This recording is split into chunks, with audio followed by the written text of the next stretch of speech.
Mr. President, members, this bill, as we know, creates a huge new piece of bureaucracy in Minnesota government.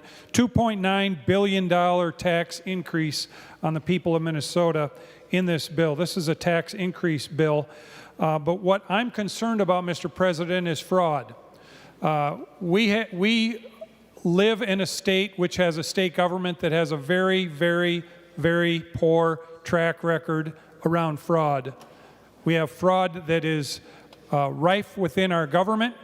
We don't have to go any further than the Feeding Our Future program in the Minnesota Department of Education.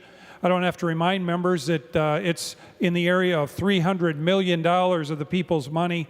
Now that we know that department squandered away, still no one in that department, Mr. President, has been held accountable. Not one person in government, when we know that department knew this money was going out and still continued to spend the money and send it out in the face of fraud. We saw it in the daycare welfare program. We saw it in the Medicaid program. We saw it in the Minnesota Rent Help program that's been chronicled and covered by the Office of the Legislative Auditor. Mr. President, fraud is rampant in our state government. We are creating a brand new state program that is going to have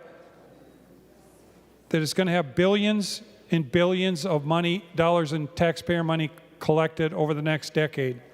Billions of dollars.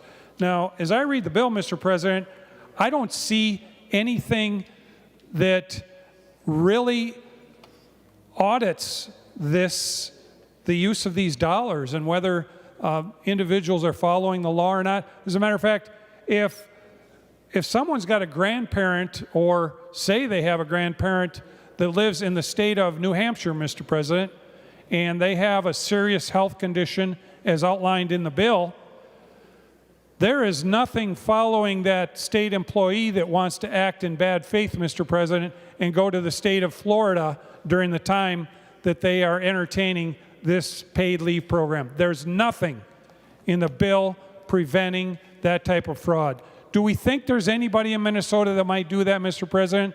Yes, indeed we do, because we've seen it in the other programs, and we've seen our state government do nothing with the billions of dollars of taxpayer money. This amendment would provide that when the Commissioner of the Department of Employment and Economic Development knows they have probable cause for fraud, that they're actually required by law to report it to the local law enforcement people in that jurisdiction. Members, I ask for your support for this amendment. Mr. President, I'd ask for a roll call on the amendment and ask for your support. Thank you, Mr. President. Roll call request.